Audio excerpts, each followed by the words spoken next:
So day 45, I think. I'm losing track of the numbers now. Yeah, it is. 45. Yeah. We've just had a nice kind of refreshing sleep in the ex-Bionic Olympic kind of sports centre over there. It's like the Slovakian Olympic teams and all kinds of elites go and sort of stay there and train. It's also open to people like us, so we could go in there. Danube is in the background. I'm going to be running all the way along up there, and today we're going to be heading for Bratislava, and I've got my crew again for some of it. So we're hoping it's going to be a happy day, and we're going to go to Austria. So yeah, another country done. It's only been brief in Slovakia, but it's been great, mainly thanks to this guy who has come out and made it so much more kind of easy on the running. So yeah, anyway, I better go and get on with it.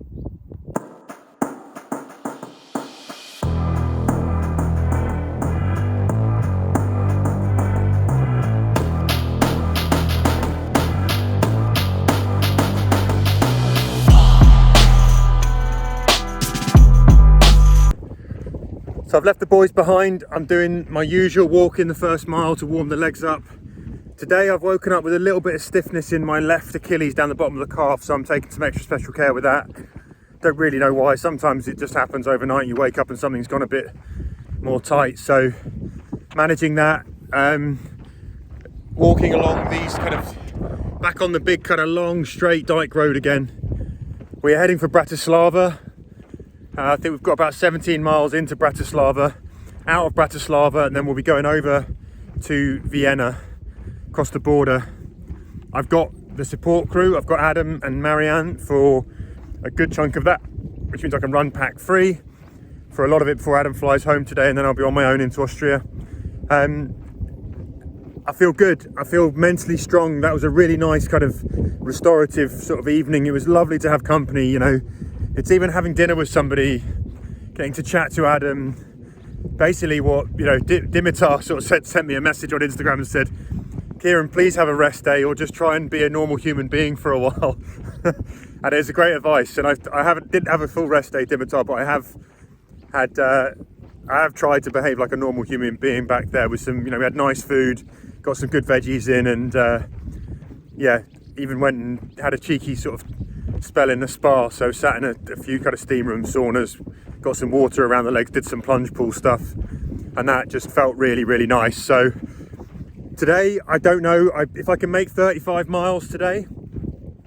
That'll be great. It's actually about 29 or something on the plan now. I think it's maybe even shorter than that, but I want to take back a chunk of the miles that I'm behind if I can, but we will see. All about managing this quad still, managing the other things, getting from A to B intact, and just trying to now. I've got some days where I've got 20 miles or, you know, 20 something miles, 26, 27s, so they're shorter. These ones are, if I'm sensible, I should be able to take a little bit of the pressure off my body and get a little bit more rest in. That's the aim anyway. And yeah, I think, you know, psychologically I feel in really good spirits. I can't quite believe I'm going to leave my 6th country and go on to the 7th. Only 2 countries to go. You know, we're a long way still to go, but we're closing in, and that also feels good. I'm not going to allow myself to think about, you know, the next days and how long and start to get kind of ahead of myself. It's one day at a time still, but you know, you can sort of I think I'll describe it as, if you're in the marathon, I think I'm kind of around mile 18 closing in on mile 20. Everyone knows though, when you do a marathon, the last 6 miles are where it really kicks in, and that is going to be the same here. Those last days, 3 weeks or whatever it is going to be where it all kicks in, and you know, there's still plenty of work to do here, and I'm not, you know, I have to not get complacent, need to keep my focus, keep dialing in, keep doing all the little things, the little details that matter.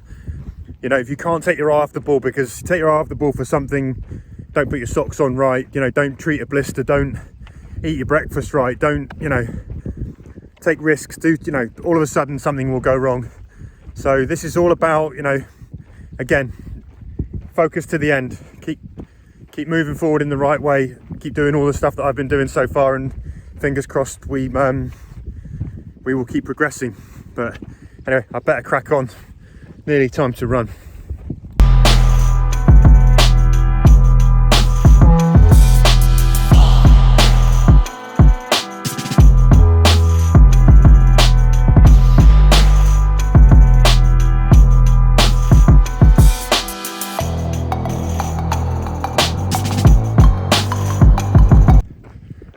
So today's run I want to dedicate to someone really special. His name is Sam, and Sam was one of our tent mates when we went to the Marathon des Sables. I didn't know Sam before going out to the desert. I crawled into a tent in the middle of the night when the bus arrived, and when I woke up, Sam was either lying next to me or 2 sardines down as we were all sandwiched into this tent. You kind of go to sleep in the tent and you wake up and all of a sudden you're surrounded by these 7 other people who then become your tent mates. And during the week you build this incredible bond with people who help each other out, get each other through the tough times, and just spend this absolutely incredible time together. It's one of the most special things I've ever done. Sam completed that. He was an absolute trooper in the desert, so strong, he was kind, you know, he was very he's just one of the good guys, you know, great sense of humor, great spirit.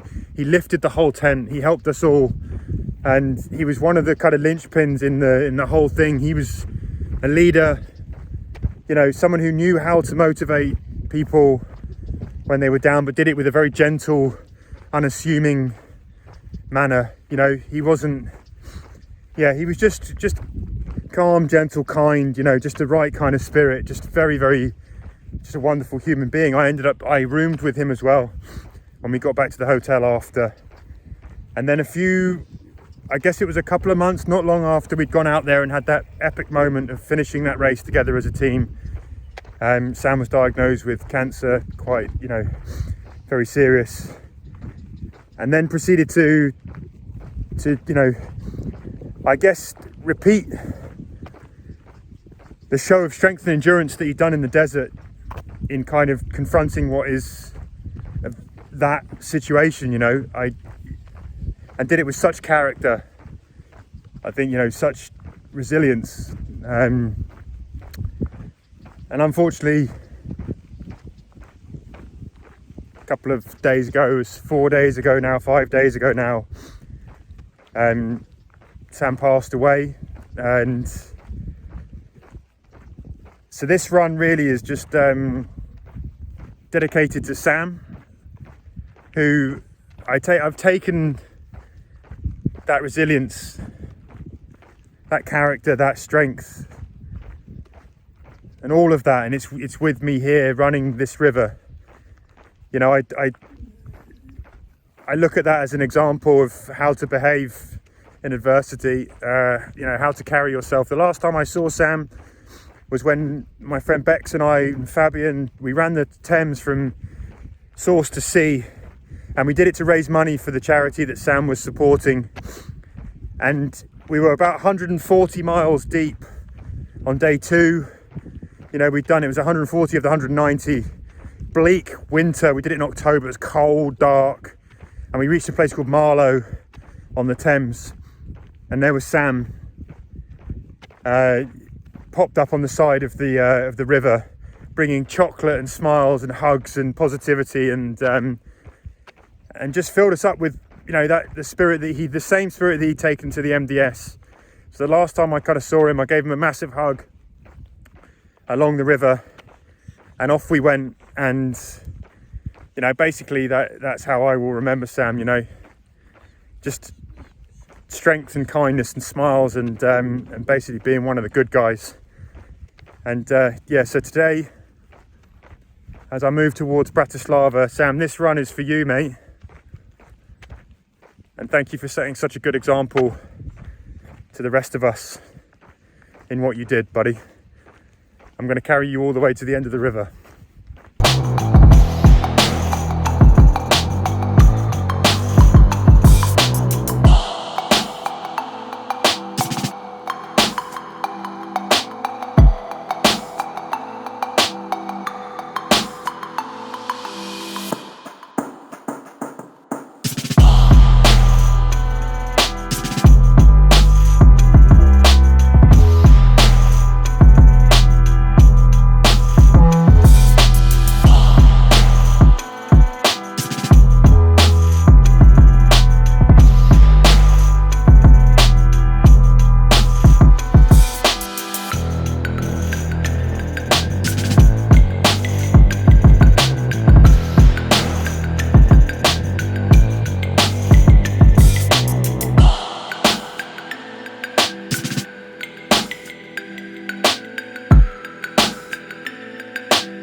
So I think I'm just crossing the border here. I'm sort of in no man's land between the old border stations between Bratislava and Austria, and the heavens are going to open here. I'm going to get very wet. I haven't got my jacket. That's with the crew. But yeah, I think this is it. I think I've just crossed over, or I'm in the process of crossing over between Slovakia and Austria.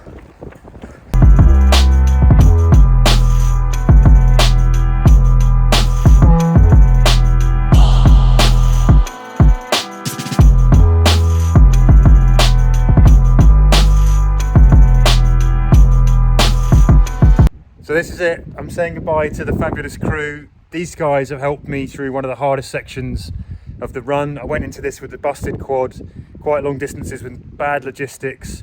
And I've had support running. I've had brilliant support kind of crewing with food. I mean, the fact that you brought all of my favourite foods, Marianne, it's like, I'll never forget that. You know, it's like, it was amazing, all the things that I like to eat. And I'm now going off feeling much stronger. And I've basically got, I don't know, 23 days to go to finish. And yeah, it's been an absolute pleasure. So thank you both very, very much. And thanks for leaving me stronger than when you sort of met me. So I'm good.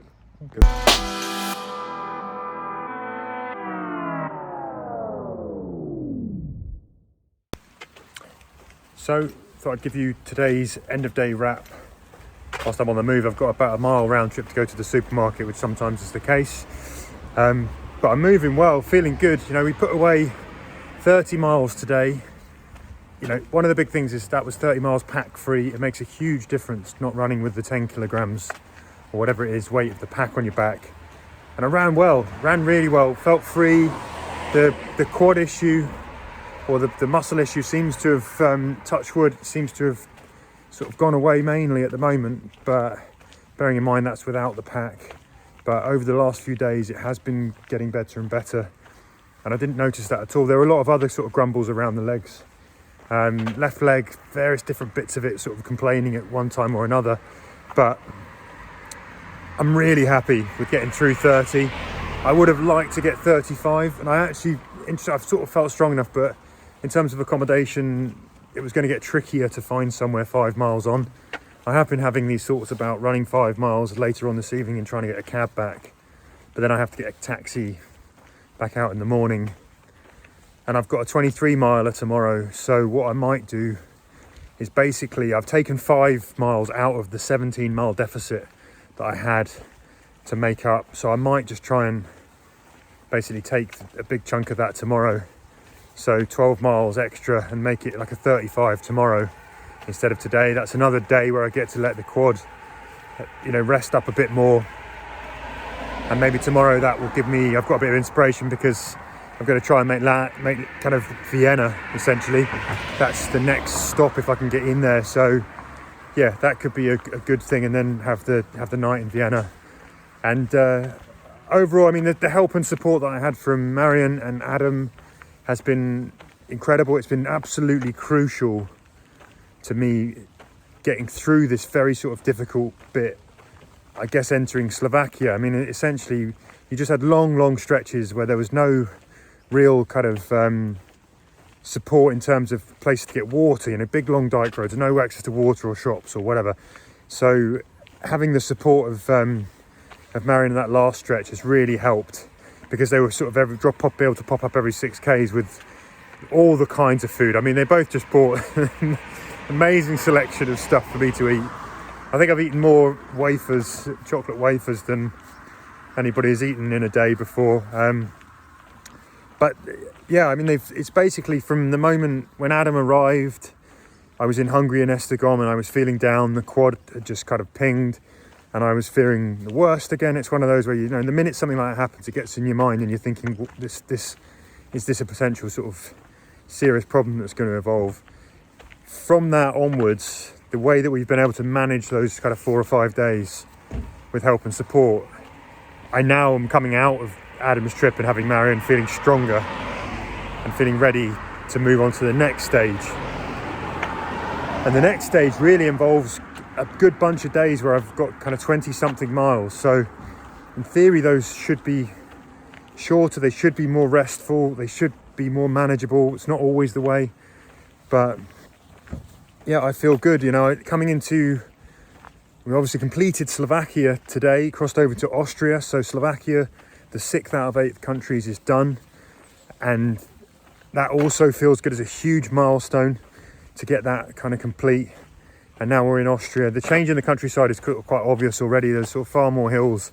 There were, you know, you could see there was sort of, yeah, I don't know, the weather changed as well. I mean, it started to get grey. It's actually cold. This is the first time I've sort of been out of trousers and a jacket on when I'm walking to the shops. Normally I'm walking in a pair of shorts, but yeah, it's a bit cooler. It's actually a bit cold. It changes your feeling actually about everything. So that might be something that I'm going to have to contend with now, is maybe being a little bit cold. I don't know, maybe not.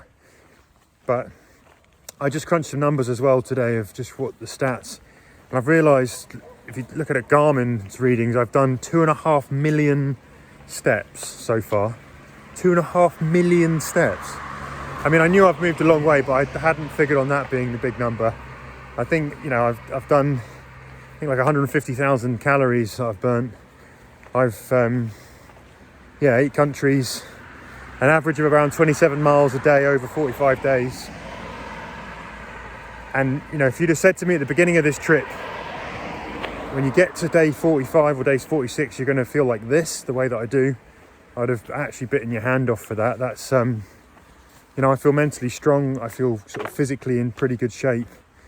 And yeah, I guess I'm more relaxed than I have been further down the line. So yeah, I mean, I've really enjoyed Marion's company, and, you know, these things really help lift the spirits, you know, just having someone really positive around, Adam being really positive, you know, and they help you sort of face the challenges and deal with these things. So I've got quite a lot to look forward to in terms of people coming out to support me.